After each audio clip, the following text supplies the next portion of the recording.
Good afternoon. I am Special Lieutenant Kit Better, Michigan State Police Public Information Officer. Thank you for joining us for this afternoon's news conference. Joining us today is Governor Gretchen Whitmer, Colonel James F. Brady II, Director of Michigan State Police, James Deere, ATF Special Agent in charge for Michigan, FBI Acting Special Agent in charge Reuben Coleman, Sheriff Chris Swanson, Genesee County Sheriff, and Chief William Reddy, Grand Blanc Township Police Department. Thank you. I'm here as governor to bring the full support of the entire state of Michigan to this community. I want to thank all of our local law enforcement, the state police, federal agents for their swift response. I want to thank local fire and EMS and medical providers for saving lives and caring for those who are still fighting for their lives in the hospital. And thank the incredible Department of Natural Resources Conservation Officer and the local Grand Blanc officer for their brave actions to take down the shooter and the quick response. I think we can see the best of public service in all of these individuals. As I said, I'm here as the governor, but I'm also here as a fellow Michigander whose heart is breaking by another mass shooting in a place that is supposed to be defined by togetherness and a close-knit community here in Grand Blanc. As a state, we know the pain of this too well. We've seen gun violence in our schools, stores, parades, festivals, and our houses of worship. These are places that we go to feel connected, to feel safe, to be together. But today, this place has been shattered by bullets and broken glass. And this might be a familiar pain, but it hurts all the same. Every time. We cannot keep living our lives like this. I know that this community is reeling right now, and I want you to know that the state of Michigan has your back. Your grief is our grief. I ordered flags lowered statewide, and I spoke with President Trump yesterday and wanted to share his condolences. We will be here every step of the way and coordinate a full response with our local and federal partners. Folks here at the township at every level are working closely together. And there's one thing I know about Michiganders, is that we get through hard things together. And that's who we are. That's how the good people here at the Grand Blanc Church of Jesus Christ of Latter-day Saints live their lives. They worship together, they sing together, and they serve together. And that's why I was so proud to see powerful statements from interfaith leaders across Michigan denouncing this attack on a house of worship. They grieved for this congregation as though it was their own. They spoke with one voice for the basic principle that we all believe in, that you should be able to pray in peace in our state, no matter who you are. I know that in the hours and days ahead, we will see the best of Michigan. We will see neighbors being neighborly, checking in with a call, bringing over some food, or offering a hug. We'll see medical providers work hard to save lives and treat those in need, with scars both seen and unseen. We will see this congregation unite and rally together like never before, and continue worshiping together, singing together, and serving together. Because that's who Michiganders are. We will stay in close contact and continue to work together. Now, like everyone I know, we have lots of questions. How did this happen? What created this moment? Why? And that's motivated by a genuine motivation to understand, to learn, to prevent in the future. But I want to caution everyone. While we are working hard, while the good men and women who are working hard are doing so with due diligence, at this juncture, speculation is unhelpful and it can be downright dangerous. So, just ask that people lower the temperature of rhetoric. Keep your loved ones close and keep this community close to your hearts. Let's keep doing the work together. Let's be kind and let's love our neighbors. Thank you, and now I'd like to introduce the head of the Michigan State Police, Colonel James Brady. Thank you, Governor, and Good afternoon. This community has been greatly impacted by yesterday's events. We are offering our deepest condolences to those affected by this tragedy.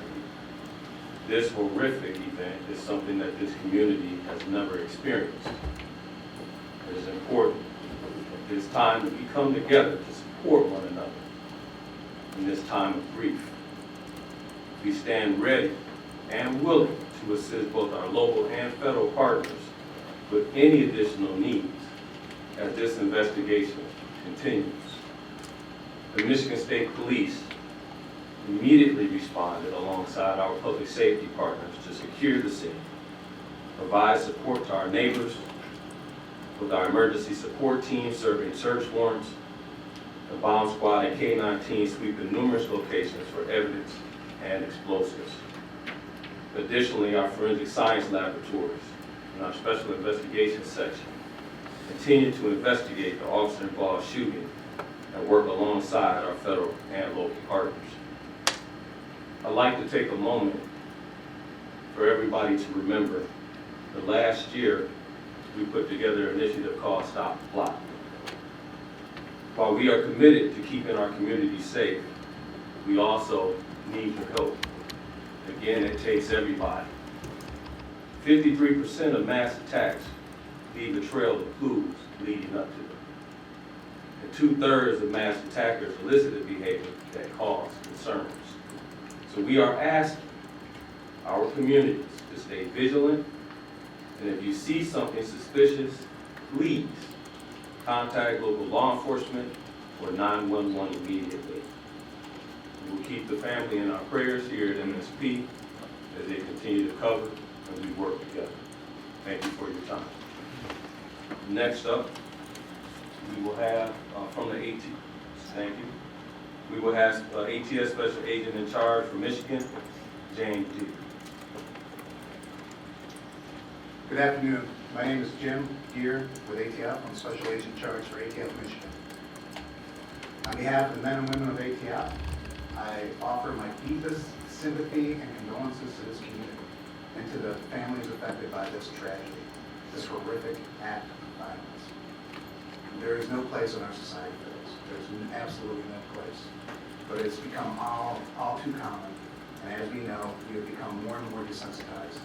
This community is hurting, and we are here to help them heal. As part of that healing process, ATF has brought in their national response team. This is a cadre of world-renowned investigators for arson and explosive incidents. They have been used all over the world, and they come from places as far as California, Hawaii, and are here in Michigan now.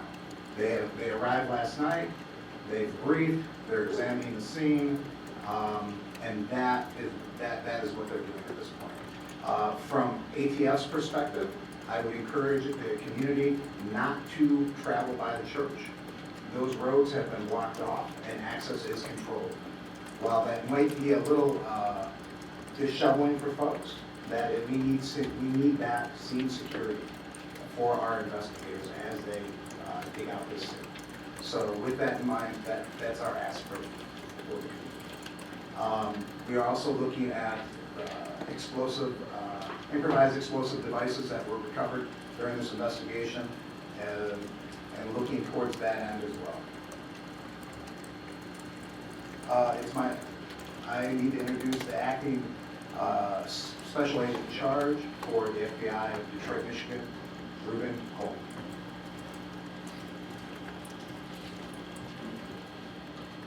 My name is Reuben Coleman. I'm acting special agent in charge at FBI Detroit Field Office, which represents the entire state. At this time, we wanted to provide an update on our investigative efforts regarding yesterday's tragic shooting at the Church of Jesus Christ of Latter-day Saints in Grand Blanc, Michigan. First, I want to express my gratitude for all the cross-agency collaboration between our federal, state, and local partners. Their support has been outstanding and critical to this investigation. We are in lockstep with our partners as we continue to work through this. As I mentioned yesterday, the FBI is investigating this as an act of targeted violence, and we are continuing to work to determine a motive. In the past 24 hours, our investigative squads and specialty teams have been out all night, exhausting leads, some of which have been coming in from the public via tips.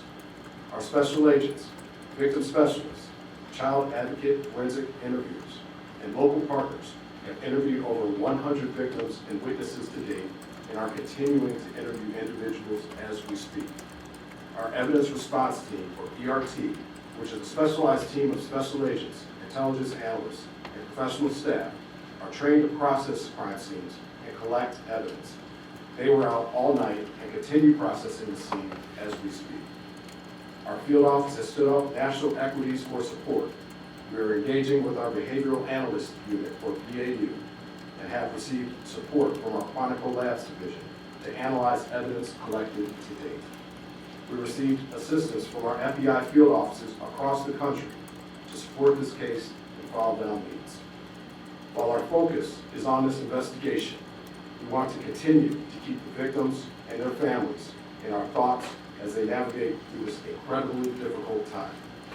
Please continue to reach out to the FBI via 1-800-CALL-FBI or submit tips at tips.fbi.gov. Thank you. Chief.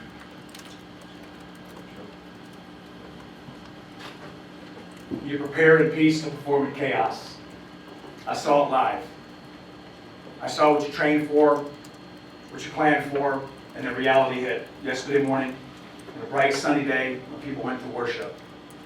But what I also saw is every level of government law enforcement work together for the good of the people. What I witnessed was people putting their lives at risk that had 2 months on the job as an EMT, or brand new firefighters, veteran firefighters, and law enforcement, just to bring a sense of stability to a scene that was chaotic and dynamic. As the sheriff of this county, I see the great people every day. But I want this community to know that those ranks and those agencies that were mentioned before me, we worked together. We worked in concert, and we did the job. And there's more to do. I will tell you, the sheriff's office dedicated every county sheriff medic that we had available, patrol, investigators, we did interviews, emergency management, whatever the task was needed. The sheriff's office worked with everybody that you heard and many that you don't know to bring justice and also order to this scene. But I will tell you the days are continuing. We have 31 marked cars on as we speak, making sure schools that are in session, in churches that are planning Bible studies, regardless of faith-based, that they will be protected. Anybody who calls in, we will be there like other law enforcement to settle the community and bring a sense of calmness to people. There is an uncertainty. But law enforcement, especially the sheriff's office, will bring that to you. I will tell you that there are noble heroes who do not wear a uniform that went to that church yesterday. You're going to hear their stories as we lay out this case with law enforcement, but I will tell you this, those heroes from that church did their job. And, it was led because of a police department. So law enforcement from this township is led by a chief who demonstrated leadership right out of the gate. And my honor is to announce him as the final speaker, Chief Reddy of Grand Blanc Township. Thank you, Chair. Evil. This was an evil act of violence. That's exactly what this was. And this is not Grand Blanc. This does not define Grand Blanc and who we are. We are a community, and I am confident that together we're going to build a stronger community due to this incident. Now, an update, this left 5 people dead, 8 people injured. As I said, this is an evil act and does not define Grand Blanc or who we are. At this time, what we know is everyone has been accounted for. We still are in the process of clearing out that church, but at this time, everyone is accounted for. We ask that you stay away from the scene. Let us work to clear this call so then we can get back to normal. That's what we all want. Grand Blanc Township police officers, the community of Grand Blanc Township, we're hurting. And we know that you are hurting as well with us. I want to remind you that we had the Family Assistance Center open. They will be open Monday and Tuesday at the Genesis Athletic Club from 8 a.m. to 8 p.m. That address is 801 Health Park Boulevard Grand Blanc, Michigan 48439. Seek service, let's come back together and be stronger together and better. I'll open it up at this time for any questions. So I have a question. When it comes to the act of violence, can you define why it is considered an act of violence and not something more serious like terrorism? I will let Agent Coleman speak to that particular question. Yes, as of right now, we are calling it an act of violence as this is an investigation that is continuing. We are continuing to receive leads. We're continuing to burn down all information. And once we're able to ascertain definitively what we have, that's when we'll make those statements. But as of right now, this is an act of violence. Can I follow up on that, please? You called this an act of targeted violence. Can you tell us who you believe the target was? A specific person, the LDS Church, another group? Well, as of right now, again, as this is an ongoing investigation, what I would say is when I say targeted violence, I mean targeted within our state, within our community. Right now, what we are here for are the families and the victims, and we're going to work diligently in order to make sure we can bring closure for them as well. Can you speak about to the motive? There was some chatter that the suspect's ex-girlfriend was a Mormon or something of that nature, chatter online about that. Is that something that you can speak to or any possible motive? That is something I cannot speak to at this point in time. The rumor that someone was arrested after driving through the barricade near the church. Can you share any information on that, why they were arrested, and what their intentions were? Yes, Chief? Yes, I could speak on that. Yes, there was an incident out there. We are still in the process of investigating that incident, whether or not it's related or not. I could tell you that we do have a 21-year-old person in custody for that incident right now. Does the suspect have any prior criminal history or no contact with law enforcement? Are you talking about the suspect from yesterday or today? The suspect from yesterday. The suspect from yesterday has been arrested by law enforcement in the past. And the five dead, does that include the suspect or is that another? The 5 dead includes the suspect. Can you give any details on what those prior arrests were? Burglary and OWI. Where, what agencies? Genesee County? That I can't give you 100%. Chief, what do we know? There. No, so I just wanted to clarify, no more than, do you search the church and? We have not completed search in the church, but as we know, everyone has been accounted for. That's going to be all the questions that we answered today. If you, this is our last press conference, if there's other pertinent information that develops, we will let you guys all know and post that on our social media account, Grand Blanc Township Police Department Facebook page. Thank you.